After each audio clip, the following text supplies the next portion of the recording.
Ndugu mpendwa, ninakusalimu katika jina la Yesu.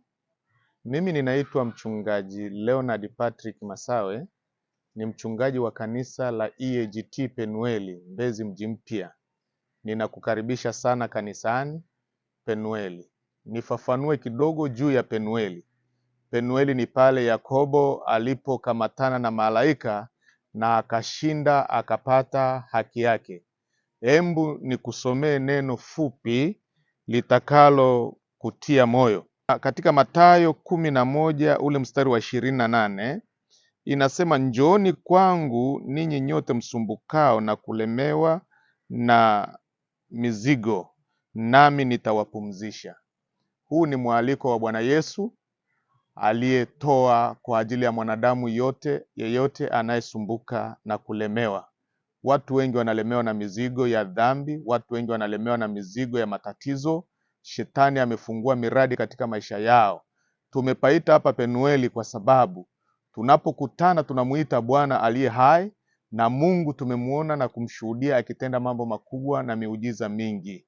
Kwa hiyo tunakukaribisha na wewe ambaye hakika unahitaji msaada wa kimungu. Mungu atakusaidia na atakuwa pamoja na wewe.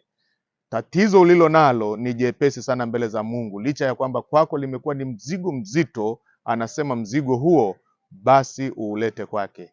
Na Mungu wa mbinguni akubariki kwa sababu umenielewa na unahitaji ukombozi wa Yesu Kristo, basi Bwana yu tayari kukusaidia. Baada ya kuyasema hayo, sasa mpendwa mtazamaji wangu, nikueleze location yetu mahali tulipo.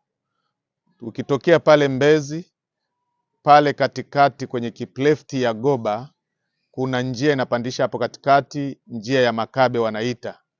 Mwisho wa ile lami wa mahali walikoweka ni kwamba kuna kanisa upande wako wa kulia. Linaitwa kanisa la Penueli EAGT na kuna kibao hapo njiani. Sasa nikupe ratiba za ibada zetu. Siku ya Jumatano kuanzia saa 10 mpaka saa 12 tuna ibada ya mafundisho ya namna utakavyoweza kumuishi huyu Kristo na uendelee kufaidika na kusaidika. Na siku ya Ijumaa saa 10 mpaka saa 12 basi tuna ibada ya ushauri, maombi na maombezi. Embu lete shida zako zote, Yesu ashughulike nazo. Usilie na wala usikate tamaa. Siku ya Jumapili kuanzia saa 2:30 mpaka saa 7 tuna ibada zetu pale. Mungu akubariki sana mpendwa, kwa sababu Mungu atakusaidia. Karibu sana.